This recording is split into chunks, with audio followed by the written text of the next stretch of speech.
Everyone, welcome to Neethu's classroom. ഈ വീഡിയോയിൽ നമ്മൾ ഡിസ്കസ് ചെയ്യാൻ പോകുന്നത് 5ാം ക്ലാസ്സിലെ 7ാമത്തെ ചാപ്റ്റർ ആയിട്ടുള്ള മാജിക് ഓഫ് സെൻസസ് അഥവാ ഇന്ദ്രിയജാലം ആണ്. ചാപ്റ്റർ സ്റ്റാർട്ട് ചെയ്യുന്നത് കുറച്ച് അനിമൽസിൻ്റെ പിക്ചേഴ്സ് വെച്ചിട്ടാണ് അല്ലേ.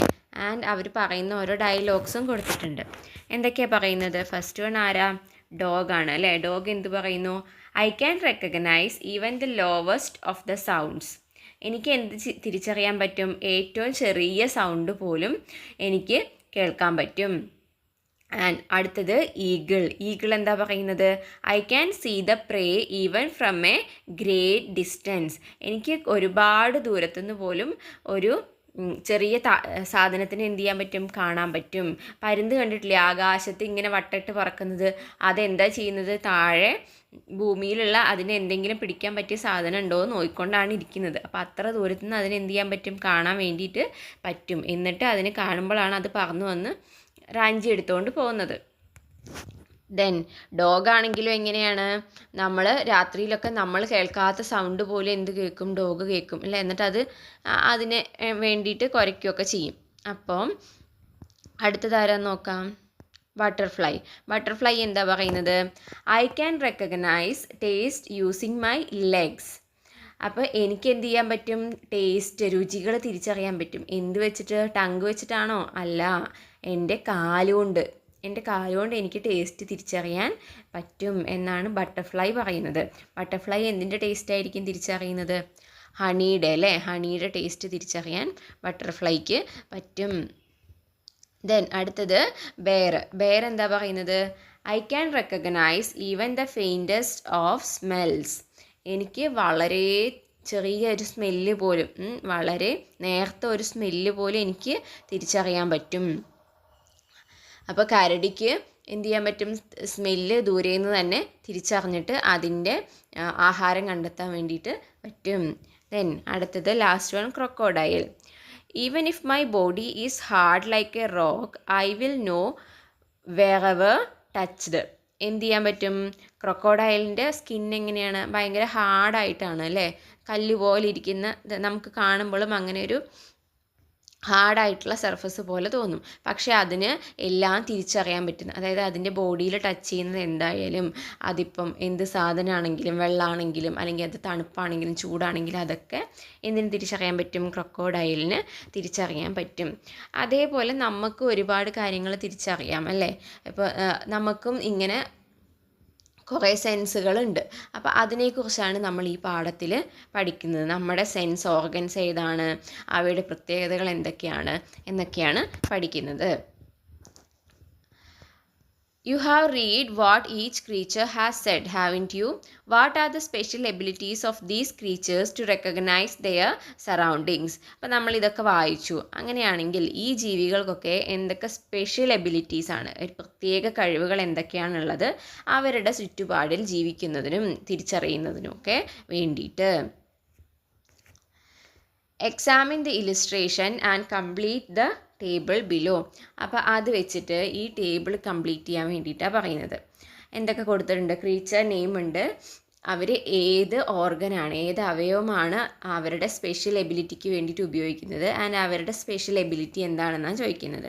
അപ്പോൾ ഈഗിളിൻ്റെ ഓർഗൻ ഏതാ? ഈഗിളിന് കാഴ്ചയ്ക്കാണ് ഒരു പ്രത്യേക എബിലിറ്റി ഉള്ളത് അല്ലേ. അപ്പോൾ അത് ഉപയോഗിക്കുന്ന ഓർഗൻ ഐസ് ആണ്. ആൻഡ് അതിൻ്റെ സ്പെഷ്യൽ എബിലിറ്റി, പ്രത്യേക കഴിവ് എന്ന് പറയുന്നത് ഫാർ സൈറ്റ് ആണ്. അതായത് ദൂരെയുള്ള സാധനങ്ങളെ കാണാൻ കഴിയും. അപ്പോൾ അങ്ങനെ ബട്ടർഫ്ലൈയുടെ ആണെങ്കിലോ, ബട്ടർഫ്ലൈയുടെ സ്പെഷ്യൽ ഓർഗൻ ഏതാണ്? ഫീറ്റാണ്, അതിൻ്റെ കാലാണ് അല്ലേ. ആൻഡ് അതിൻ്റെ സ്പെഷ്യൽ എബിലിറ്റി എന്താ? റെക്കഗ്നൈസ് ടേസ്റ്റ്, അതിന് ടേസ്റ്റ് തിരിച്ചറിയാൻ പറ്റും. അതിൻ്റെ കാലുകൊണ്ട് അതിന് ടേസ്റ്റ് തിരിച്ചറിയാൻ വേണ്ടി പറ്റും. ദെൻ ക്രൊക്കോഡൈൽ ഏത് ഓർഗനാണ് യൂസ് ചെയ്യുന്നത്? സ്കിന്നാണ്. ക്രൊക്കോഡൈലിന് എന്ത് മനസ്സിലാക്കാൻ പറ്റും? ഫീൽ ടച്ചസ്, അതായത് അതിൻ്റെ ദേഹത്തെ എന്ത് ടച്ച് ചെയ്താലും, എന്തിൽ മുട്ടിയാലും അതിന് എന്ത് ചെയ്യാൻ പറ്റും? അത് തിരിച്ചറിയാൻ പറ്റും. അടുത്തത് ഡോഗ് ഉപയോഗിക്കുന്ന സെൻസ് ഓർഗൻ ഇയറാണ്. ആൻഡ് അതിൻ്റെ സ്പെഷ്യൽ എബിലിറ്റി എന്താ? പവർഫുൾ ഹിയറിംഗ് ആണ് അല്ലേ. അതായത് വളരെ നേർത്ത സൗണ്ട് പോലും ഡോഗിന് തിരിച്ചറിയാൻ പറ്റും. അടുത്തതോ ബെയറാണ്. ബെയറിൻ്റെ സ്പെഷ്യൽ ഓർഗൻ നോസാണ്. അതിനെന്ത് ചെയ്യാൻ പറ്റും? Identify faint smell. വളരെ നേർത്ത മണം പോലും അതിന് തിരിച്ചറിയാൻ വേണ്ടി പറ്റും. അപ്പോൾ അങ്ങനെ നമുക്ക് ഈ ടേബിള് കംപ്ലീറ്റ് ചെയ്യാം. Then these organs help the creatures to understand their surroundings through sight, touch, hearing, smell and taste. അപ്പോൾ ഈ ഓർഗൻസ് ഒക്കെ എന്തിനെ സഹായിക്കുന്നുണ്ട്? ഈ ജീവികളെ അവരുടെ ചുറ്റുപാടുകളെക്കുറിച്ച് മനസ്സിലാക്കാൻ സഹായിക്കുന്നു. എന്തിലൂടെയൊക്കെയാണ്? ഇപ്പം നമ്മൾ എന്തൊക്കെ പറഞ്ഞു? സൈറ്റ് പറഞ്ഞു അല്ലേ, കാഴ്ച പറഞ്ഞു, ടച്ച് പറഞ്ഞു, അതുപോലെ ഹിയറിങ് കേൾവി പറഞ്ഞു, സ്മെല്ല് പറഞ്ഞു, ടേസ്റ്റ് പറഞ്ഞു. അപ്പോൾ ഇതൊക്കെയാണ് ഒരു അനിമലിനെ അല്ലെങ്കിൽ ഒരു ക്രീച്ചറിനെ അതിൻ്റെ ചുറ്റുപാടുകളെക്കുറിച്ച് മനസ്സിലാക്കാൻ സഹായിക്കുന്നത്. അതേപോലെ തന്നെയല്ലേ നമുക്കും? ഇതൊക്കെ തന്നെ വെച്ചിട്ടല്ലേ നമുക്കും ചുറ്റുപാടുള്ള സാധനങ്ങളെക്കുറിച്ച് നമ്മൾ ഒരു വിവരം, ഒരു ഐഡിയ ഉണ്ടാക്കിയെടുക്കുന്നത്. Similarly which are the organs that help us to understand our surroundings. അപ്പോൾ ഇതേപോലെ നമ്മുടെ ചുറ്റുപാടുകളെക്കുറിച്ച് തിരിച്ചറിയാൻ സഹായിക്കുന്ന ഓർഗൻസ്, അവയവങ്ങൾ ഏതൊക്കെയാണെന്നാണ് ചോദിക്കുന്നത്. അപ്പോൾ നമ്മളെ ഇതുപോലെ കാണാൻ സഹായിക്കുന്നത് എന്താണ്? കണ്ണുകളാണ്. അപ്പോൾ ഐസ് ഫോർ സൈറ്റ് അല്ലേ. ദെൻ അതുപോലെ കേൾക്കാൻ നമ്മളെ സഹായിക്കുന്നത് എന്താണ്? ഇയേഴ്സ് ആണ്, ചെവികളാണ്. So ears for hearing. Then smell തിരിച്ചറിയാൻ, ഒരു ഗന്ധം തിരിച്ചറിയാൻ നമ്മളെ സഹായിക്കുന്നത് നമ്മുടെ മൂക്കാണ്, നോസാണ്. So nose for smell. Then ഒരു ടേസ്റ്റ്, ഒരു രുചി തിരിച്ചറിയാൻ സഹായിക്കുന്നതോ ടങ്കാണ്. So tongue for taste. Then ഒരു സാധനം നമ്മളെ ടച്ച് ചെയ്യുമ്പം അത് ഫീൽ ചെയ്യാൻ സഹായിക്കുന്നത് നമ്മുടെ സ്കിന്നാണ്, നമ്മുടെ ത്വക്കാണ്. So skin for touch. അപ്പോൾ ഈ ഭാഗം നിങ്ങൾ കൃത്യമായിട്ട് പഠിച്ചു വെക്കണം കേട്ടോ. എക്സാമിന് ചോദിക്കാൻ സാധ്യതയുണ്ട്. നമ്മുടെ സെൻസ് ഓർഗൻസ് ആണ്, അതും അതിൻ്റെ യൂസും. അപ്പോൾ അത് കറക്റ്റായിട്ട് ഓർത്ത് വയ്ക്കണം. 5 എണ്ണം ഉണ്ട്, അതും അതിൻ്റെ യൂസും ഓർത്ത് വയ്ക്കണം. ഓക്കെ. സോ ഈ ഓർഗൻസ് ഒക്കെയാണ് മനുഷ്യന്മാരെ, നമ്മളെ, നമ്മുടെ ചുറ്റുപാടുകളെ തിരിച്ചറിയാൻ വേണ്ടി സഹായിക്കുന്നത്. അപ്പോൾ ഇത്തരത്തിൽ ഒരു ജീവിയെ അതിൻ്റെ ചുറ്റുപാടുകളെക്കുറിച്ച് മനസ്സിലാക്കാൻ വേണ്ടി സഹായിക്കുന്ന അവയവങ്ങളെ പറയുന്ന പേരാണ് സെൻസ് ഓർഗൻസ് അഥവാ ജ്ഞാനേന്ദ്രിയങ്ങൾ. Creatures have different types of organs that help them to understand the surroundings. These organs are called sense organs. Eyes, ears, nose, tongue and skin are the sense organs of human beings. അപ്പോൾ മനുഷ്യരുടെ sense organs, മനുഷ്യരെ ഇതുപോലെ ചുറ്റുപാടുകളെ തിരിച്ചറിയാൻ സഹായിക്കുന്ന അവയവങ്ങൾ ഏതൊക്കെയാണ്? കണ്ണുകളുണ്ട്, ചെവിയുണ്ട്, മൂക്കുണ്ട് and നാക്കുണ്ട്, then സ്കിന്നുണ്ട്, ത്വക്കുണ്ട്. അപ്പം കണ്ണുകൾ, ചെവികൾ, മൂക്ക്, നാക്ക്, ത്വക്ക്, ഇതൊക്കെയാണ് മനുഷ്യന്മാരുടെ സെൻസ് ഓർഗൻസ് അഥവാ ജ്ഞാനേന്ദ്രിയങ്ങൾ. അപ്പോൾ നമ്മൾ ഇതിനെ പഞ്ചേന്ദ്രിയങ്ങൾ എന്ന് പറയും. കാരണം 5 എണ്ണമാണ് ഉള്ളത്. നമുക്ക് മനുഷ്യന്മാർക്ക് 5 സെൻസ് ഓർഗൻസ് ആണുള്ളത്. അതുകൊണ്ട് അതിനെ പഞ്ചേന്ദ്രിയങ്ങൾ എന്ന് പറയാറുണ്ട് കേട്ടോ. അപ്പോൾ സെൻസ് ഓർഗൻസ് എന്താണ്, അത് ഏതൊക്കെയാണ്, ഹ്യൂമൻ ബീയിങ്സിലുള്ള സെൻസ് ഓർഗൻസ് ഏതൊക്കെയാണ്, 2 എക്സാമ്പിൾ എഴുതൂ, അങ്ങനെയൊക്കെ ചോദിച്ചാൽ ഇനി എഴുതാൻ പറ്റുമല്ലോ അല്ലേ. അടുത്തതായിട്ട് ഒരു ഗെയിമാണ് ടെക്സ്റ്റിൽ കൊടുത്തിരിക്കുന്നത്. നോക്കൂ. Shall we conduct a contest? Keep a lock and some keys on the table as shown in the picture. Blindfold those children who are ready to participate in the contest. The winner is the one who opens the lock within 30 seconds. എന്താ game? ഒരു lock ഉണ്ട്, കുറച്ച് കീസും ഉണ്ട്, 2-3 കീസും ഉണ്ട്. അതിലൊരു key എന്തിൻ്റെ ആയിരിക്കും? ലോക്കിൻ്റെ ആയിരിക്കും അല്ലേ. എന്നിട്ട് കുട്ടികളുടെ കണ്ണ് കെട്ടുക. എന്നിട്ട് അത് 30 സെക്കൻഡ്സിനുള്ളിൽ എന്ത് ചെയ്യണം? ഈ കീ ഉപയോഗിച്ചിട്ട് ഏതാണെന്ന് വെച്ചാൽ കറക്റ്റായി കീ സെലക്ട് ചെയ്തിട്ട് അത് വെച്ചിട്ട് ലോക്ക് തുറക്കണം. അതാണ് game. Did every one who was blindfolded win to open the lock?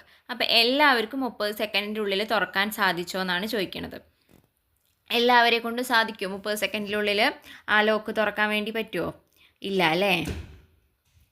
Is it easy to recognise objects without the help of the eyes? അപ്പോൾ എന്താണ് കുഴപ്പം? നമ്മുടെ കണ്ണ് കെട്ടിയിരിക്കുകയാണ്. അപ്പോൾ കണ്ണ് കെട്ടിയിട്ട് വസ്തുക്കളെ തിരിച്ചറിയുക അല്ലെങ്കിൽ അത് കാര്യങ്ങൾ കൃത്യമായിട്ട് ചെയ്യുക എന്ന് പറയുന്നത് എളുപ്പമുള്ള കാര്യമാണോ? അല്ല. അപ്പോൾ നമ്മുടെ കണ്ണിന് അത്ര ഇമ്പോർട്ടൻസ് ഉണ്ട് അല്ലേ? നമ്മൾ ചെയ്യുന്ന ഓരോ കാര്യങ്ങളിലും കണ്ണിന് വളരെയധികം പ്രാധാന്യമുണ്ട്. Draw the picture of an I and colour it. നിങ്ങളോട് ഒരു ഐസിൻ്റെ പിക്ചർ വരച്ചിട്ട് കളർ കൊടുക്കാൻ വേണ്ടി പറഞ്ഞിട്ടുണ്ട്. നിങ്ങൾക്കത് ചെയ്യാവുന്നതാണ്.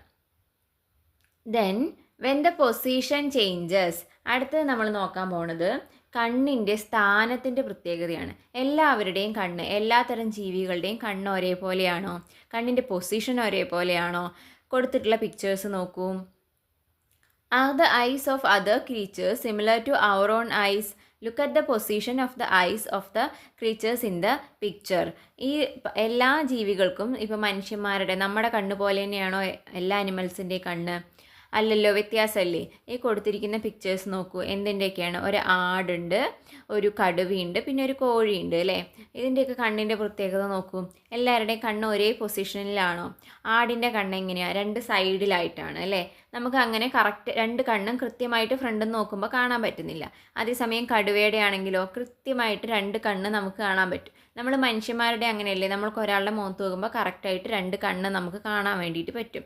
കോഴിയുടെ ആണെങ്കിലോ എക്സാക്ട്ലി തലയുടെ രണ്ട് സൈഡിലായിട്ടാണ് കണ്ണ് വരുന്നത് അല്ലേ?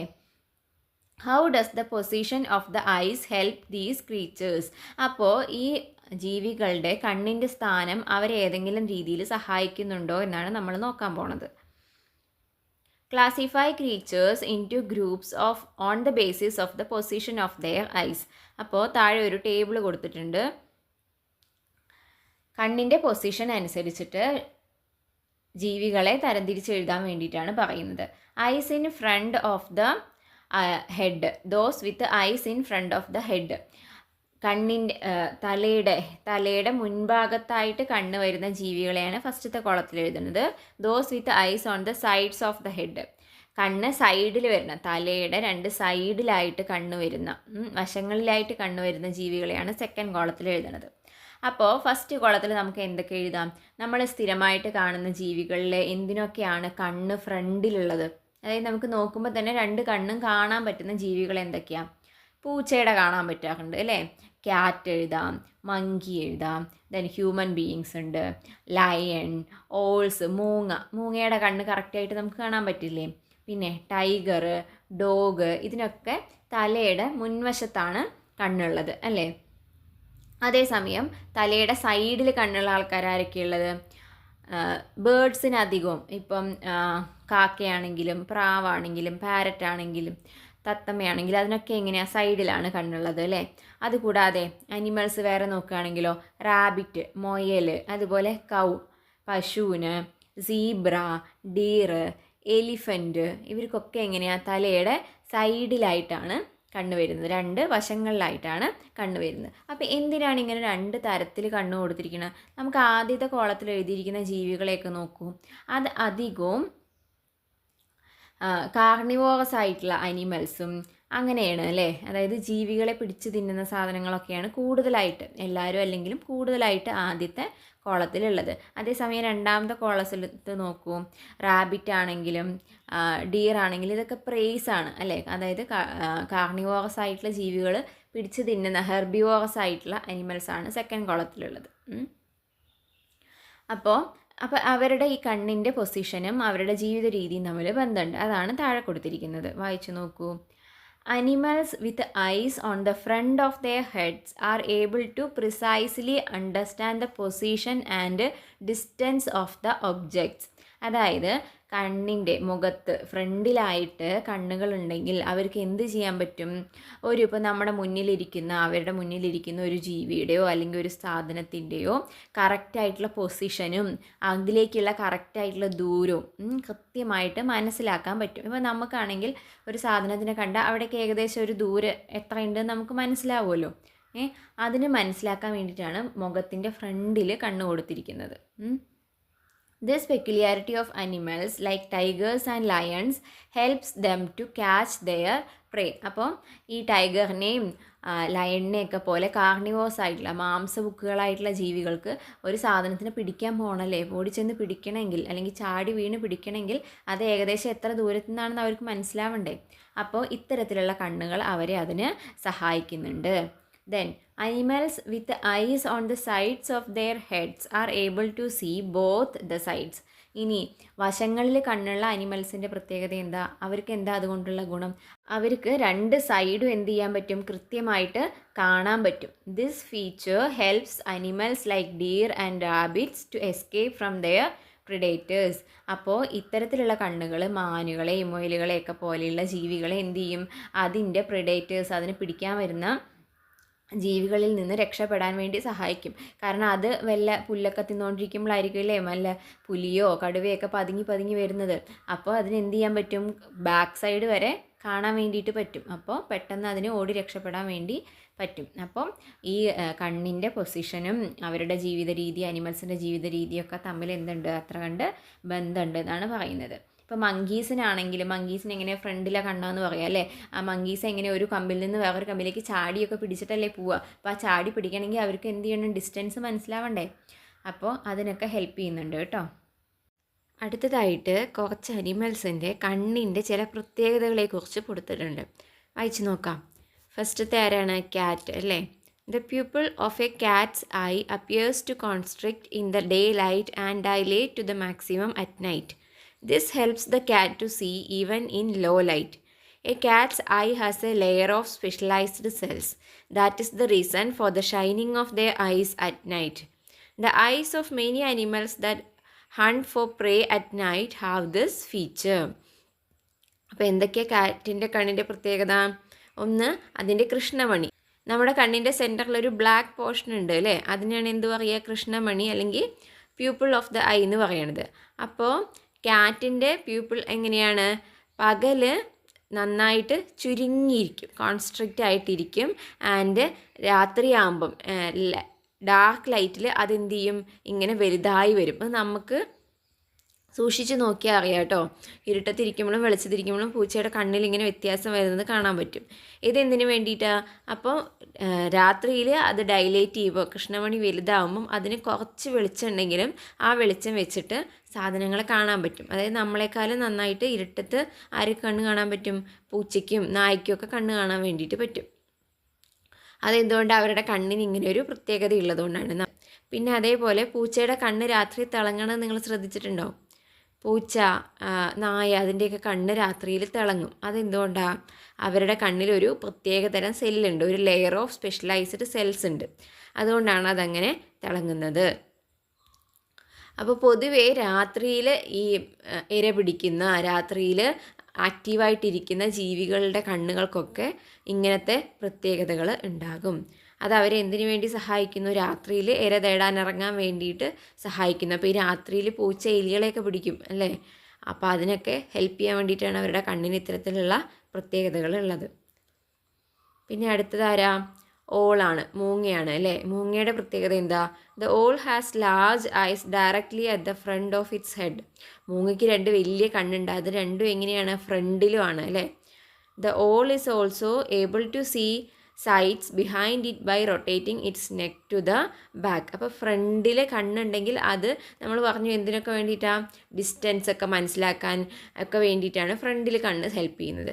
ബട്ട് സൈഡിൽ കണ്ണുണ്ടെങ്കിലോ പുറകിലുള്ള കാര്യങ്ങളും കൂടി കുറച്ചും കൂടി വ്യൂ കിട്ടും അല്ലേ. പക്ഷേ മൂങ്ങയുടെ പ്രത്യേകത എന്താ, മൂങ്ങയ്ക്ക് ഫ്രണ്ടിലാണ് കണ്ണെങ്കിലും അതിൻ്റെ തല അതിനെന്ത് ചെയ്യാൻ പറ്റും, പുറകിലേക്ക് വരെ തിരിക്കാൻ പറ്റും. അതായത് ആ കണ്ണ് പുറകിലെത്തും. നമുക്കങ്ങനെ നോക്കാൻ പറ്റുമോ, നമ്മുടെ കഴുത്ത് തിരിക്കണതിന് ഒരു പരിധിയുണ്ട് അല്ലേ. ബട്ട് മൂങ്ങയ്ക്ക് അങ്ങനെയല്ല, മൂങ്ങ കറക്റ്റ് ബാക്കിലേക്ക് തല തിരിച്ച് നോക്കും. അതാണ് മൂങ്ങയുടെ കണ്ണിൻ്റെയും കഴുത്തിൻ്റെയൊക്കെ പ്രത്യേകത. ഓക്കെ, ദെൻ അടുത്ത ആൾ കമലിയോൺ, മരയോന്ത് കേട്ടോ. കമലിയോണിൻ്റെ പ്രത്യേകത എന്താ, The chameleon can simultaneously move its eyes in different directions and see around it. കമലിയോണിന് രണ്ട് കണ്ണുണ്ട് അല്ലേ, ആ രണ്ട് കണ്ണിനെയും രണ്ട് ഡയറക്ഷനിലേക്ക് നോക്കാൻ പറ്റും. നമുക്കൊക്കെ രണ്ട് കണ്ണ് ഉപയോഗിച്ചിട്ട് ഏതെങ്കിലും ഒരു പോയിന്റിലേക്കല്ലേ നോക്കാൻ പറ്റുള്ളൂ. ഒരേ സമയം ഫ്രണ്ടിലും ബാക്കിലും നടക്കുന്ന കാര്യം നോക്കാൻ പറ്റുമോ, ഏതെങ്കിലും ഒരു പോയിന്റിലേക്കാണ് നമ്മുടെ കണ്ണ് ഫോക്കസ് ചെയ്യുക അല്ലേ.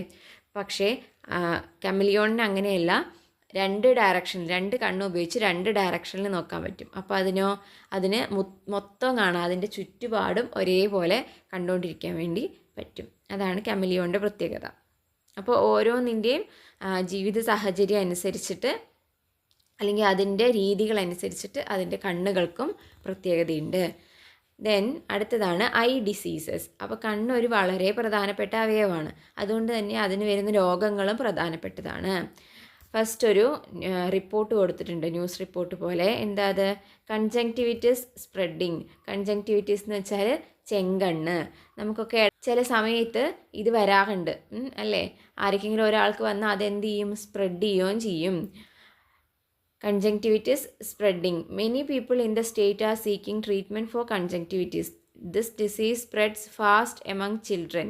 Care should be taken not to touch the objects used by the patient as it is a communicable disease. Medical Officer, Primary Health Center. അപ്പോൾ എന്താ പറഞ്ഞിരിക്കുന്നത്? കൺജങ്ക്റ്റിവിറ്റീസ് നന്നായിട്ട് പടരുന്നുണ്ട്. ഈ ഡിസീസ് കുട്ടികളിലാണ് പെട്ടെന്ന് സ്പ്രെഡ് ചെയ്യുക. അപ്പോൾ കുട്ടികൾ എന്ത് ശ്രദ്ധിക്കണം? ഒരു പേഷ്യൻ്റ്, കൺജങ്ക്റ്റിവിറ്റീസ് ഉള്ള ഒരാൾ ടച്ച് ചെയ്ത സാധനങ്ങളൊന്നും ടച്ച് ചെയ്യാതിരിക്കുക, സാധനങ്ങളൊന്നും ഷെയർ ചെയ്യാതിരിക്കുക. അങ്ങനെയൊക്കെ ചെയ്താൽ നമുക്ക് എന്ത് ചെയ്യാൻ പറ്റും? കൺജങ്ക്റ്റിവിറ്റീസ് സ്പ്രെഡ് ചെയ്യണത് തടയാൻ പറ്റും. നമ്മുടെ കണ്ണിൽ എന്തെങ്കിലും പ്രശ്നം ഉണ്ടെങ്കിൽ നമ്മൾ എന്ത് ചെയ്യും? കണ്ണിൽ തൊടുകയൊക്കെ ചെയ്യില്ലേ? അപ്പോൾ അതിൻ്റെ അണുക്കൾ എന്ത് ചെയ്യും? നമ്മുടെ കയ്യിൽ പറ്റിയിരിക്കും. അത് നമ്മൾ വേറൊരാളെ ടച്ച് ചെയ്യുമ്പോഴോ അല്ലെങ്കിൽ നമ്മൾ തൊട്ട സാധനം അവരെടുക്കുമ്പോഴോ ഒക്കെ എന്താവും? അത് അവർക്കും കിട്ടും. അപ്പോൾ അത് അവർക്കും അസുഖം വരും. നമ്മൾ സ്കൂളിലൊക്കെ കുട്ടികളുടെ ഇടയിൽ നിന്നാവും, നമ്മൾ എപ്പോഴും ഷെയർ ചെയ്യും, ടച്ച് ചെയ്യുകയൊക്കെ ചെയ്യൂലേ? അതുകൊണ്ടാണ് കുട്ടികളിൽ അത് പെട്ടെന്ന് സ്പ്രെഡ് ആവുന്നുണ്ടെന്ന് പറയുന്നത്. Have you seen the notice issued by the health department? What are the symptoms of conjunctivitis? അപ്പോൾ നോട്ടീസ് കണ്ടല്ലോ. അപ്പോൾ എന്തൊക്കെയാണ് കൺജങ്ക്റ്റിവിറ്റീസിൻ്റെ സിംറ്റംസ്? അത് ഇമ്പോർട്ടൻ്റ് ആണ്, നമുക്ക് എഴുതി വെച്ചിട്ട് പഠിക്കണം കേട്ടോ. ഒരെണ്ണം അതിൽ കൊടുത്തിട്ടുണ്ട്, പെയിൻ ഇൻ ദ ഐ. വേദന ഉണ്ടാവും, കണ്ണിന് നല്ല വേദന ഉണ്ടാവും അല്ലേ? കൺജങ്ക്റ്റിവിറ്റീസ് വന്നിട്ടുള്ളവർക്ക് അറിയാം. കണ്ണൊക്കെ എന്താവും? നല്ല ചുവന്ന കളറാവും, കണ്ണിൽ കൂടെ വെള്ളം വരും, അതുപോലെ പഴുപ്പ് പോലെ വൈറ്റ് ഡിസ്ചാർജ് വരും. അതൊക്കെയാണ് ചെങ്കണ്ണ് അല്ലെങ്കിൽ കൺജങ്ക്റ്റിവിറ്റീസിൻ്റെ അടയാളങ്ങൾ. അപ്പോൾ ഏതൊക്കെ നമുക്ക് എഴുതാം? പെയിൻ ഇൻ ദ ഐ എഴുതാം, അതേപോലെ റെഡ്നെസ് ഇൻ ദ ഐ എഴുതാം. ദെൻ ഇറിറ്റേഷൻ ആൻഡ് ഇച്ചിങ്, നല്ല അസ്വസ്ഥത ഉണ്ടാവും, ചൊറിച്ചിലൊക്കെ ഉണ്ടാവും അല്ലേ? അപ്പോൾ ഇറിറ്റേഷൻ ആൻഡ് ഇച്ചിങ് എഴുതാം. ഇതൊക്കെ നമുക്ക് സിംറ്റംസ് ആയിട്ട് എഴുതാൻ പറ്റും കേട്ടോ. അപ്പോൾ അത് കൺജങ്ക്റ്റിവിറ്റീസിൻ്റെ സിംറ്റംസ് തന്നിട്ട് ചിലപ്പോൾ ഇത് ഏതാ ഡിസീസ് എന്നൊക്കെ ചോദിക്കാം. അപ്പോൾ ആ കൺജങ്ക്റ്റിവിറ്റീസിന് എഴുതാൻ പഠിക്കണം, അതിൻ്റെ സിംറ്റംസും പഠിച്ചു വെക്കണേ. അതിന് താഴെ കൊടുത്തിരിക്കുന്നത് what other I diseases do you know. അപ്പോൾ കൺജങ്ക്റ്റിവിറ്റീസ് ഒരു ഐ ഡിസീസാണ്. ഇത് കൂടാതെ നിങ്ങൾക്ക് വേറെ എന്തൊക്കെ ഐ ഡിസീസ് എഴുതാം? കണ്ണിന് പല തരത്തിലുള്ള പ്രശ്നങ്ങൾ വരാറുണ്ട് അല്ലേ? എന്തൊക്കെയാണ് അത്? നമ്മൾ ഇപ്പോൾ ഏജ് റിലേറ്റഡ് ആയിട്ടുള്ള പ്രശ്നങ്ങൾ ഉണ്ട്. അതായത് ഇപ്പോൾ നമ്മുടെ ഷോർട്ട് സൈറ്റ്, ലോങ് സൈറ്റ് എന്നൊക്കെ പറഞ്ഞിട്ട് കുറച്ചൊരു ഏജ് കഴിഞ്ഞാൽ നമുക്ക് കണ്ണിന് പ്രശ്നം വരുമ്പം നമ്മൾ കണ്ണടയൊക്കെ വയ്ക്കും അല്ലേ? നിങ്ങളുടെയൊക്കെ പാരൻസോ ഗ്രാൻഡ് പാരൻസോ ഒക്കെ കണ്ണട വെച്ചിട്ടുണ്ടാകും. അതല്ലെങ്കിൽ ചെറിയ പ്രായത്തിൽ നമ്മൾ കണ്ണട വയ്ക്കാറുണ്ട്. നമുക്ക് ലോങ് സൈറ്റ് വരും, ഷോർട്ട് സൈറ്റ് വരും, അതായത് ദൂരെയുള്ളത് കാണാൻ പറ്റുന്നില്ല, അടുത്തുള്ളത് കാണാൻ പറ്റുന്നില്ല, അങ്ങനെയൊക്കെ പ്രശ്നങ്ങൾ വരും. ഇനി അത് കൂടാതെ വരുന്ന അസുഖങ്ങളാണ് കാറ്ററാക്റ്റ്, കളർ ബ്ലൈൻഡ്നെസ്. കാറ്ററാക്റ്റ് എന്ന് വെച്ചാൽ എന്താ? തിമിരം. അത് കുറച്ചൊരു ഏജ് ആകുമ്പം വരാറുണ്ട്. നിങ്ങളുടെ ഗ്രാൻഡ് പാരൻസ് ഒക്കെ ഉണ്ടെങ്കിൽ അറിയണ്ട, അവർക്ക് കണ്ണിന് ഓപ്പറേഷനൊക്കെ ചെയ്തിട്ടുണ്ടാവും കാറ്ററാക്റ്റ് കാരണം, അതായത് കാഴ്ച കുറയുക. ദെൻ കളർ ബ്ലൈൻഡ്നെസ് നമുക്ക് ജനറ്റിക്കലായിട്ട് കിട്ടുന്ന ഒരു അസുഖമാണ് കേട്ടോ. അതായത് വർണ്ണാന്ധത എന്ന് പറയും, ചില കളറുകൾ നമുക്ക് തിരിച്ചറിയാൻ പറ്റാതെ വരുന്ന കണ്ടീഷൻ. അപ്പോൾ ഇതൊക്കെ നമുക്ക് ഐ ഡിസീസസിൽ എഴുതാൻ വേണ്ടിയിട്ട് പറ്റും. Then look at the picture. എന്താണത്? ഒരു കണ്ണ് ഡോക്ടറാണ് അല്ലേ? ഡോക്ടർ എന്താ ചെയ്യുന്നത്? കണ്ണ് ഡോക്ടറെ അടുത്ത് നിങ്ങൾ പോയിട്ടുണ്ടോ? കണ്ണ് ഡോക്ടറെ അടുത്ത് നിങ്ങൾ പോയിട്ടുണ്ടെങ്കിലോ അല്ലെങ്കിൽ നിങ്ങളുടെ സ്കൂളിൽ ചിലപ്പോൾ കണ്ണ് പരിശോധനയുടെ ക്യാമ്പൊക്കെ നടത്തിയിട്ടുണ്ടാവും. അങ്ങനെ എവിടെയെങ്കിലും നിങ്ങളിതൊക്കെ കണ്ടിട്ടുണ്ടാവും. അതിനെന്ത് ചെയ്യും? ആ ഡോക്ടർ കുട്ടീനോട് എന്താ പറയുന്നത്? ആ ബോർഡിൽ എഴുതിയിരിക്കുന്ന ലെറ്റേഴ്സ് വായിക്കാനാണ് പറയുന്നത് അല്ലേ? നമ്മളിപ്പോൾ കണ്ണ് ഡോക്ടറെ അടുത്ത് പോയാലും കണ്ണിൻ്റെ എന്തെങ്കിലും കാഴ്ചയുമായി ബന്ധപ്പെട്ട് എന്ത് കാര്യം ചെക്ക് ചെയ്യാൻ പോയാലും നമ്മളെക്കൊണ്ട് ഇങ്ങനെ വായിപ്പിക്കും. അതെന്തിനു വേണ്ടിയിട്ടാണ്? Have you seen the charts used for vision test? Collect more information about them. അപ്പോൾ ഈ ചാർട്ടാണ് അവിടെ ഡോക്ടറുടെ അടുത്ത് ഉണ്ടാവുക. ഇതിൻ്റെ പേരെന്താ? Snellen chart. സ്നെല്ലൻ ചാർട്ട് എന്നാണ് ഇതിന് പറയുക. എന്തൊക്കെയായാലും നോക്കിയേ, ലെറ്റേഴ്സ് ഉണ്ട് അല്ലേ, ഞാൻ പല പല സൈസിൽ കൊടുത്തിട്ടുണ്ട്. There are letters of different sizes in the chart commonly used for testing eyesight. The letters are arranged in such a way that the size decreases from top to bottom.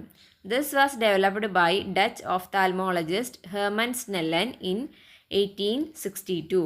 അപ്പോൾ ഇതിലെന്താണ്, letters different സൈസിൽ അല്ലേ, മുകളിൽ വലുതാണ്, താഴേക്ക് വരുന്നതും ചെറുതായി ചെറുതായി വരുന്നത് പോലെയാണ് അറേഞ്ച് ചെയ്തിരിക്കുന്നത്. നമ്മുടെ കാഴ്ച ടെസ്റ്റ് ചെയ്യാൻ വേണ്ടിയിട്ടാണ്. അപ്പോൾ വലുത് നമുക്ക് വായിക്കാൻ പറ്റുന്നുണ്ടോ നോക്കാം, അതായത് ഏത് ലെവൽ വരെ നമുക്ക് വായിക്കാൻ പറ്റുന്നുണ്ടെന്ന് മനസ്സിലായിട്ട് നോക്കിയിട്ട് ഒഫ്താൽമോളജിസ്റ്റിന്, അതായത് നമ്മുടെ കണ്ണ് ഡോക്ടർക്ക് എന്ത് മനസ്സിലാക്കാൻ പറ്റും, നമുക്ക് എത്ര കണ്ട് പവർ ഉണ്ട്, നമ്മുടെ കണ്ണിന് എത്ര പവർ ഉണ്ട്, അപ്പോൾ നമുക്കിനി ഏത് ലെൻസ് തരണം, ഏത് കണ്ണട തരണം എന്നൊക്കെ തീരുമാനിക്കാൻ വേണ്ടിയിട്ടാണ് ഈ ചാർട്ട് അവർ ഉപയോഗിക്കുന്നത്. അപ്പോൾ ഇത് ഡെവലപ്പ് ചെയ്തത്, ഇത് ഉണ്ടാക്കിയെടുത്തത് ഡച്ച് ഓഫ്താൽമോളജിസ്റ്റായിട്ടുള്ള ഹെർമൻ സ്നെല്ലനാണ്. എപ്പോഴാണ്, 1862. നിങ്ങൾ ഈ ചാർട്ട് കണ്ടിട്ടുണ്ടാവും, അല്ലെങ്കിൽ ഇനി ഒഫ്താൽമോളജിസ്റ്റിൻ്റെ അടുത്ത് പോകുമ്പോൾ ശ്രദ്ധിച്ച് നോക്കണം കേട്ടോ. അപ്പോൾ ആ ചാർട്ടിൻ്റെ പേര് പഠിച്ചു വയ്ക്കുക, എന്താണ്, സ്നെല്ലൻ ചാർട്ട്. അടുത്തതായിട്ട് വിഷ്വലി ചാലഞ്ച്ഡ് ആയിട്ടുള്ള ആൾക്കാരെ സഹായിക്കാൻ വേണ്ടിയിട്ട്, അവർക്കും നമ്മളെപ്പോലെ നോർമലായിട്ടുള്ള ഒരു ലൈഫ് ലീഡ് ചെയ്യാൻ വേണ്ടിയിട്ട് അവരെ സഹായിക്കാൻ നമുക്ക് എന്തൊക്കെ മാറ്റങ്ങൾ വരുത്താൻ പറ്റും ചുറ്റിലും, അല്ലെങ്കിൽ ഇപ്പോൾ എന്തൊക്കെ മാറ്റങ്ങൾ നിലവിലുണ്ട് അവരെ സഹായിക്കാൻ വേണ്ടിയിട്ടെന്നാണ് നമ്മൾ നോക്കാൻ പോകുന്നത്. ഇത് ചിലപ്പോൾ നമ്മൾ ശ്രദ്ധിക്കാതെ വിട്ടിട്ടുള്ള കാര്യങ്ങളായിരിക്കും അല്ലേ. നമുക്ക് ചുറ്റും ഇതുപോലെയുള്ള ഒരുപാട് ആൾക്കാരുണ്ട്. അപ്പം അവരെ സഹായിക്കാൻ വേണ്ടി ചെറിയ ചെറിയ കാര്യങ്ങൾ ചെയ്തിട്ടുണ്ട്, നമ്മൾ ചിലപ്പോൾ ശ്രദ്ധിച്ചിട്ടുണ്ടാവില്ല. അപ്പോൾ അതിനെക്കുറിച്ചാണ് ഇതിൽ പറയുന്നത്. How do visually challenged individuals understand their surroundings? Examine the different currency notes. In what ways do they differ? അപ്പോൾ വിഷ്വലി ചാലഞ്ച്ഡ് ആയിട്ടുള്ള ആൾക്കാർക്കും പുറത്തൊക്കെ പോകുമ്പോൾ ഈ കറൻസി പലരും പല തരത്തിലുള്ള ജോലികൾ ചെയ്ത് ജീവിക്കുന്ന ഇഷ്ടംപോലെ ആൾക്കാരുണ്ടല്ലേ. അപ്പോൾ അവർക്ക് എന്ത് ചെയ്യേണ്ടി വരും, പൈസ കൈകാര്യം ചെയ്യേണ്ടി വരും. അപ്പോൾ കറൻസി നോട്ടുകൾ അവർക്ക് എന്ത് ചെയ്യണം, തിരിച്ചറിയണം. അതിന് സഹായിക്കുന്ന എന്തെല്ലാം കാര്യങ്ങളാണ് ഉള്ളത്. അപ്പോൾ ഓരോ രാജ്യത്തിൻ്റെയും കറൻസി വ്യത്യസ്തമായിരിക്കും. ഓരോ രാജ്യത്തും ഇതേപോലെ വിഷ്വലി പ്രശ്നമുള്ള, കാഴ്ച പരിമിതിയുള്ള ആൾക്കാർക്ക് വേണ്ടിയിട്ട് എന്തെങ്കിലുമൊക്കെ അവരുടെ നോട്ടുകളിൽ ചെയ്തിട്ടുണ്ടാവും. അപ്പോൾ നമ്മുടെ നോട്ട് എടുത്ത് പരിശോധിച്ച് കഴിഞ്ഞാൽ അതിൽ ചില മാർക്കിങ്ങുകൾ നമുക്ക് കാണാൻ പറ്റും. അതിൻ്റെ സൈഡിലായിട്ട് ചില വരകൾ, അതായത് ഇങ്ങനെ ഒരു കട്ടിങ് പോലെ ടച്ച് ചെയ്യുമ്പോൾ മനസ്സിലാവുന്ന രീതിയിലുള്ള, ഈ ഫോട്ടോ ഞാൻ കാണിച്ചു തരാം. ആ ഫോട്ടോയിൽ നോക്കി നോക്കൂ, സൈഡിലുള്ള അതുപോലെയുള്ള മാർക്കിങ്ങുകൾ. അതേപോലെ ചില സ്ക്വയർ, ചില നോട്ടിൽ സ്ക്വയർ പോലെ ഒരു സിമ്പിൾ, ചിലതിൽ ട്രയാങ്കിള്, അങ്ങനെ ചിലതിൽ സർക്കിൾ, അങ്ങനെയൊക്കെ. അതായത് അവർക്ക് ടച്ച് ചെയ്താൽ തിരിച്ചറിയും. അപ്പോൾ അതിന് വേണ്ടിയിട്ട് ചെയ്തിട്ടുണ്ട്. അപ്പോൾ ക്വസ്റ്റ്യൻ കൊടുത്തിട്ടുണ്ട്, which features help the visually challenged individuals to recognize the currency note. Prepare a short note. അപ്പോൾ നമുക്ക് എങ്ങനെ എഴുതാം, in Indian rupee note there are engraved markings on the sides of the note which help blind people to identify the notes. So നമുക്ക് അങ്ങനെ പറയാം അല്ലേ. Then താഴെ കൊടുത്തിരിക്കുന്ന പിക്ചേഴ്സ് നോക്കി നോക്കൂ. ഫസ്റ്റത്തെ എന്താ, seat number in the train. അപ്പോൾ നമ്പർ, സീറ്റ് നമ്പർ കൊടുത്തിരിക്കുകയാണ് അല്ലേ ട്രെയിനിൻ്റെ. അതിൽ കണ്ടോ കുറച്ചിങ്ങനെ പൊങ്ങി നിൽക്കുന്ന പോലെ അടയാളങ്ങൾ കൊടുത്തിരിക്കുന്നുണ്ടോ. ആ ആരോ മാർക്കിന് കറക്റ്റായിട്ട് നമുക്ക് ആരോ മാർക്ക് കാണാൻ പറ്റും. അല്ലാത്തവർക്ക് വേണ്ടിയിട്ട് അത് ടച്ച് ചെയ്ത് മനസ്സിലാക്കാൻ വേണ്ടിയിട്ട് അവിടെ മാർക്കിങ്ങൾ കൊടുത്തിരിക്കുന്നുണ്ടോ.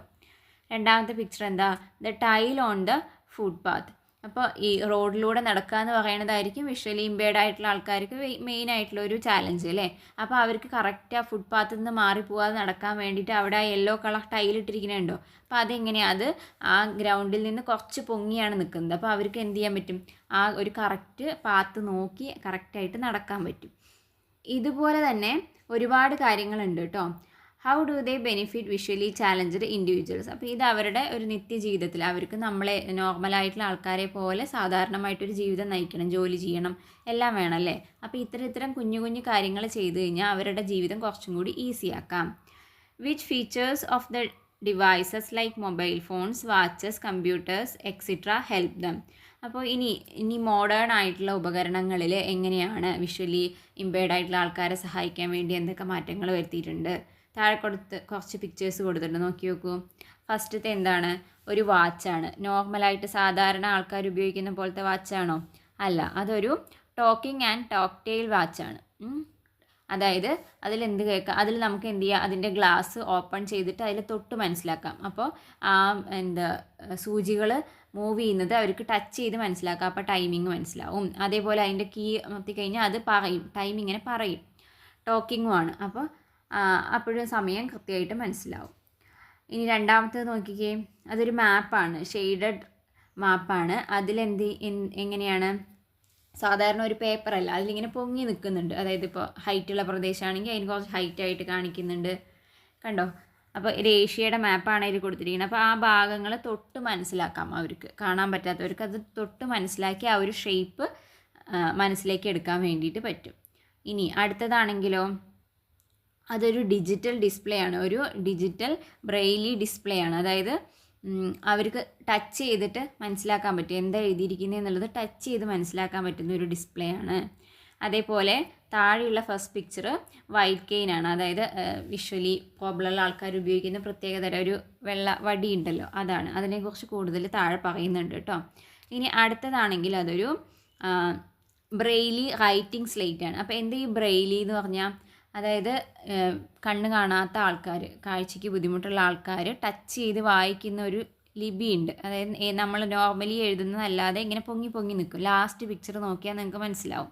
അപ്പോൾ അങ്ങനത്തെ ബുക്കുകളൊക്കെ ഉണ്ട്. അതായത് അവർക്കിങ്ങനെ ടച്ച് ചെയ്ത് ആ ഒരു ലാംഗ്വേജിൽ വായിച്ച് മനസ്സിലാക്കാം. ഇപ്പം നോർമലായിട്ടുള്ള എഴുത്തിനെ ആ ബ്രെയിലിലേക്ക് കൺവേർട്ട് ചെയ്ത് കഴിഞ്ഞാൽ വിഷ്വലി പ്രോബ്ലം ഉള്ള ആൾക്കാർക്ക് അത് ടച്ച് ചെയ്തിട്ട് വായിക്കാൻ വേണ്ടിയിട്ട് പറ്റും. ഇനിയും അങ്ങനെ അതിന് എഴുതാൻ സഹായിക്കുന്ന ഒരു ബോർഡുണ്ട്. ആ ബോർഡാണ് ബ്രെയിലി റൈറ്റിംഗ് സ്ലേറ്റ്. അതാണ് ആ റെഡ് കളറിൽ കൊടുത്തിരിക്കുന്നത്. അതിലെങ്ങനെയാണെന്ന് വെച്ചാൽ, ഇത് തുറന്നിട്ട് അതിൻ്റെ ഉള്ളിൽ ഒരു 2 ഷീറ്റ് പോലെ, സാധാരണ സ്ലേറ്റിൽ മുകളിലൊരു കവറിങ്ങും കൂടി ഉണ്ടെങ്കിലോ, അപ്പോൾ അതിൻ്റെ ഇടയിൽ ഇങ്ങനെ പേപ്പർ വെക്കാം. എന്നിട്ട് ഇതിലത്തെ ഗ്യാപ്പ് കണ്ടോ, അതിലിങ്ങനെ ഒരു സൂചി പോലത്തെ സാധനം, ആ യെല്ലോ കളറുള്ളത് കണ്ടോ, അതിലിങ്ങനെ കുത്തി കൊടുക്കുമ്പം കറക്റ്റായിട്ട് ഈ ലാസ്റ്റ് പിക്ചറിൽ നമ്മൾ കാണുന്ന പോലെ ആ പേപ്പറിൽ ഇങ്ങനെ പൊങ്ങി വരും. അത് എഴുതാൻ അറിയാവുന്ന ആൾക്കാർക്ക് അപ്പോൾ ഈ ഒരു ഉപകരണം വെച്ചിട്ടാണ് അത് എഴുതി ഉണ്ടാക്കുക. അപ്പോൾ അത് വായിക്കുന്ന ആൾക്കാർക്ക് വായിച്ചെടുക്കാൻ വേണ്ടിയിട്ട് പറ്റും. The smart cane and the digital braille slate are example for the changes in these systems due to the developments in technology. Collect more information about the features of these devices. അപ്പോൾ ഇത്തരത്തിലുള്ള digital Braille സ്ലേറ്റ്സും അതുപോലെ smart കെയിനും, അതായത് പണ്ടുണ്ടായിരുന്നില്ല അല്ലേ, പണ്ടത്തെ കാലത്ത് ഇല്ലാതെ പുതിയ നമ്മുടെ ടെക്നോളജി ഡെവലപ്പായി വരുമ്പോൾ അതിനനുസരിച്ച് ഇത്തരം കാര്യങ്ങളിലും ഡെവലപ്മെൻറ്റ് വരുത്തുന്നുണ്ട്. അത് വിഷ്വലി പ്രോബ്ലം ഉള്ള ആൾക്കാരുടെ ജീവിതം എന്ത് ചെയ്യുന്നു, കുറച്ചും കൂടി ഈസി ആക്കുന്നുണ്ട്. ഇനി സ്മാർട്ട് കെയിൻ അല്ലെങ്കിൽ വൈറ്റ് കെയിൻ, ആ വടിയില്ലേ, അതിനെക്കുറിച്ചിട്ട് കൂടുതൽ കാര്യങ്ങൾ ഇവിടെ കൊടുത്തിട്ടുണ്ട്. എന്തൊക്കെയാണ് അത്, എങ്ങനെയാണ് ഇത് ഹെൽപ്പ് ചെയ്യുന്നത്, അല്ലെങ്കിൽ അതൊരു സിമ്പിളായിട്ടുള്ള ഒരു വടിയല്ല, ഒരു സാധാ വടിയല്ല, അതിൻ്റെ ഉള്ളിൽ ഒരുപാട് ഫീച്ചേഴ്സ് ഉണ്ട്. അതെന്തൊക്കെയാണെന്നാണ് പറയണത്. To find the way, it helps to find the way more easily, കുറച്ചും കൂടി ഈസി ആയിട്ട് അവർക്ക് നടക്കാനും വഴി കണ്ടുപിടിക്കാനും സഹായിക്കുന്നു. To locate obstacles, ultrasonic or infrared sensors can be used to locate obstacles in real time. അതായത് അതിന്ന് എന്ത് ചെയ്യുന്നുണ്ട്, അൾട്രാസോണിക് ആൻഡ് ഇൻഫ്രാറെഡ് സെൻസേഴ്സ് ഒക്കെ പുറപ്പെടുവിക്കുന്നുണ്ട്. അപ്പോൾ അതെന്ത് ചെയ്യും, മുന്നിൽ എന്തെങ്കിലും തടസ്സം ഉണ്ടെങ്കിൽ അതിനനുസരിച്ചിട്ടുള്ള സിഗ്നലുകൾ അവർക്ക് കൊടുക്കും. Then connectivity, smart canes can be connected through Bluetooth to smart phones or other devices. അപ്പോൾ ഇത് കണക്ട് ചെയ്യാൻ പറ്റും. അപ്പോൾ അവരുടെ വേണ്ടപ്പെട്ട ആൾക്കാരുടെ ഫോണിലേക്കൊക്കെ അത് കണക്ട് ചെയ്തിട്ടുണ്ടെങ്കിൽ ഇവിടെ നിന്നുള്ള വിവരങ്ങൾ, എന്തെങ്കിലും അപകടം ഉണ്ടായാലോ അല്ലെങ്കിൽ അത് താഴെ വീണാലോ അങ്ങനെയൊക്കെയുള്ള സിഗ്നൽസ് പെട്ടെന്ന് എവിടേക്ക് എത്തും, ആ കണക്ട് ചെയ്തിരിക്കുന്ന ഫോണുകളിലേക്ക് എത്തും. To identify falls, it passes information to the concerned if there is a fall and the individual is unable to get up. അപ്പോൾ ഇവരെവിടെയെങ്കിലും തട്ടി വീഴുകയോ അവർക്ക് എഴുന്നേൽക്കാൻ പറ്റാത്തൊരു സിറ്റുവേഷൻ ഉണ്ടെങ്കിലും ഇതുപോലെ എന്ത് പോവും, മെസ്സേജുകൾ പോവും, അവരുടെ ആൾക്കാരുടെ അടുത്തേക്ക് മെസ്സേജ് പോവും. അപ്പോൾ അവർക്ക് പെട്ടെന്ന് സഹായിക്കാനുള്ള സൗകര്യങ്ങൾ ചെയ്യാൻ വേണ്ടിയിട്ട് പറ്റും.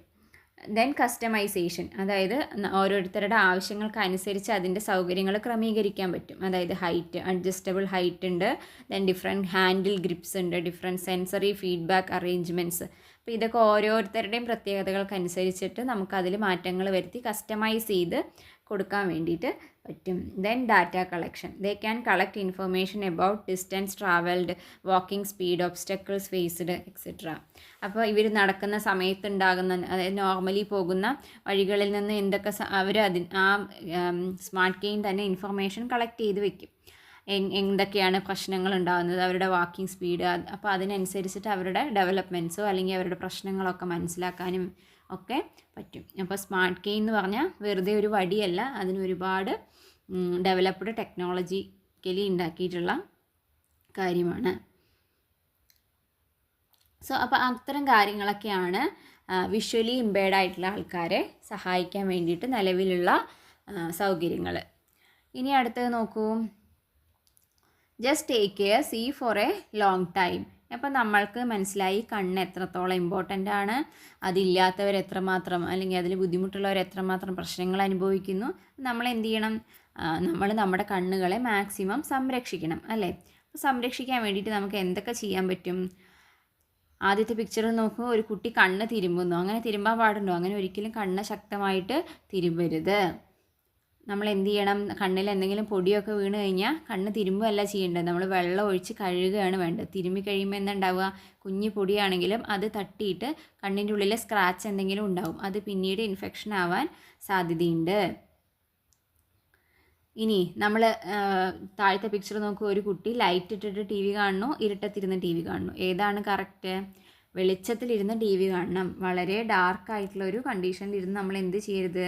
ടി വി കാണരുത്. അത് നമ്മുടെ കണ്ണിന് കുറച്ച് ഓവർ ലോഡായിട്ട് വരികയുള്ളൂ, സ്ട്രെയിൻ കൂടുകയുള്ളൂ. താഴെ എഴുതിയിരിക്കുന്ന കാര്യങ്ങൾ വായിച്ചു നോക്കൂ. Do not rub the eyes. എന്ത് ചെയ്യരുത്? കണ്ണ് തിരുമ്പരുത്. Do not touch inside the eyes. കണ്ണിൻ്റെ ഉള്ളിൽ തൊട്ട് ഒന്നും ചെയ്യരുത്. Do not watch television in dim light. വെളിച്ചമില്ലാത്തോടത്തിരുന്ന് ടി വി കാണരുത്. Do not use mobile phones, computers, televisions etcetera for a long period of time. നമുക്ക് വളരെ അത്യാവശ്യമായിട്ടുള്ളൊരു പോയിൻ്റ് ആണല്ലേ അത്. മൊബൈൽ ഫോണ്, കമ്പ്യൂട്ടർ, ടെലിവിഷൻ ഇതൊന്നും കണ്ടിന്യൂസ് ആയി കുറേ നേരം ഉപയോഗിക്കരുത്. Do not use the hand കർച്ചീഫ്സ് used by others. മറ്റുള്ളവർ ഉപയോഗിച്ച കർച്ചീഫുകളൊന്നും വാങ്ങിച്ച് ഉപയോഗിക്കരുത്. അപ്പോൾ എന്ത് ചെയ്യും? ഇത്തരം അസുഖങ്ങൾ പകരാൻ, നമ്മൾ ചെങ്കണ്ണിൻ്റെ കാര്യമൊക്കെ പറഞ്ഞില്ലേ, അങ്ങനെ പകരാൻ സാധ്യതയുണ്ട്. Read in a well lit place. നല്ല വെളിച്ചമുള്ള സ്ഥലത്തിരുന്ന് വായിക്കുക. ഇരുണ്ട വെളിച്ചമുള്ള സ്ഥലത്തിരുന്ന് വായിച്ചാൽ കണ്ണിന് എന്താ വരിക? കൂടുതൽ സ്ട്രെയിനാണ് ഉണ്ടാവുക. Get the eyes tested periodically.